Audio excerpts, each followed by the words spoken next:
Now, when a couple has trouble conceiving a child, there are options. One of the most popular is in vitro fertilization, but there are many, many avenues that you can explore. Yeah, the whole process can be daunting, not to mention highly emotional, and it's important to find the right doctor and feel comfortable with them. So Dr. Marwin Sheikh started the first in vitro fertilization, hey buddy, program in North Florida and Southern Georgia, and he has many success stories, including this little cutie here.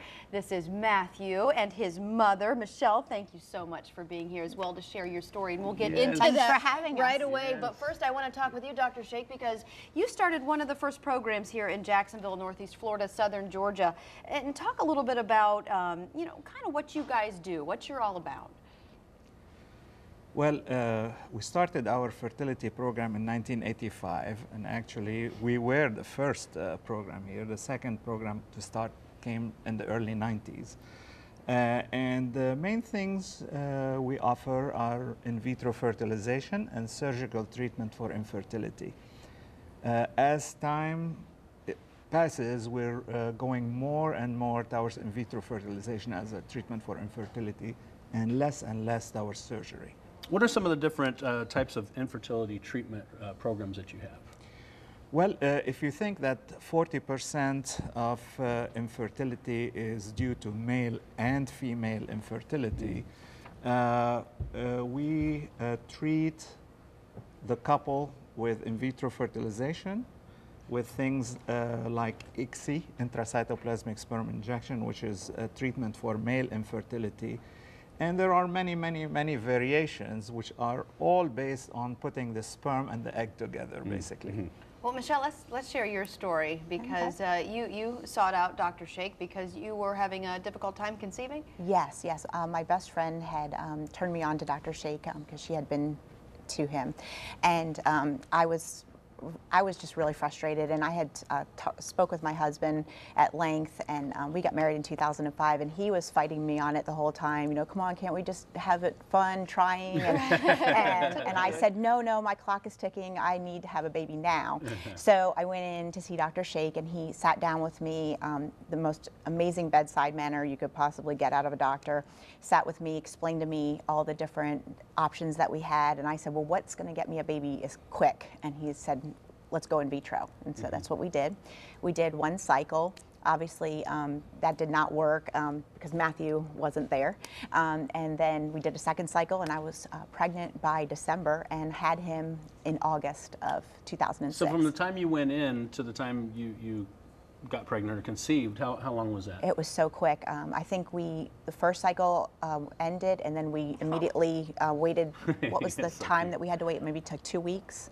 I don't remember. Right, and then we started it again, and then I was pregnant. And you know, and let's get a little bit in depth about your story, because when you walked in here, I said, you know, a lot of people might not be familiar with what exactly in vitro fertilization is all about, because they might think of the octomom. You know, they might think they walk out of there with 8 kids, but that's not necessarily true. Talk about how you know, octomom is obviously very different from your story, and how so? How this all works? Well, believe it or not, I mean, in vitro fertilization, which, as I said, we started in 1985, had a very bad reputation when we first started, thinking it's a test tube baby, that this is somehow done in a laboratory, done in the lab and weird.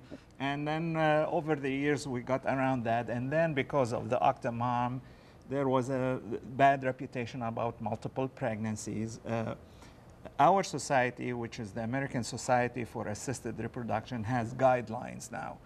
And if you follow those guidelines, which basically depends on the woman's age, determines the number of embryos you put back. And believe it or not, most of the multiple pregnancies really do not occur from in vitro fertilization. They occur mostly from doctors giving ovulation medication, because you cannot really control how many eggs fertilize and implant. With in vitro, you can control. You can put 1, 2, 3, whichever number you want. Michelle, let me ask you real quick. For anybody at home that's watching, that's thinking of this as an option, what would you say to them? I would say go for it. It was the best. I mean, I had such a great experience with Dr. Sheikh, and you know, I'm just very blessed to have found him, because he gave me, you know, we got one Matthew. of my. Hey, buddy. one of my pride joys. He's watching himself on camera. And then, well, go ahead, real quick. oh, We're okay. out of time. And then we argued about it, about the birth control after that, and then I ended up getting pregnant on my own afterwards with Michael. Wow. So. Well, there you go. Well, Congrats. congratulations to you. And Matthew the Cutie and Dr. Shake, thank you so much for being here. We also want to thank the Assisted Fertility Program for sponsoring this segment. And for more information, you can log on to their website, assistedfertility.org, or you can call them toll-free, 1-800-777-4831, or locally at 398-1473.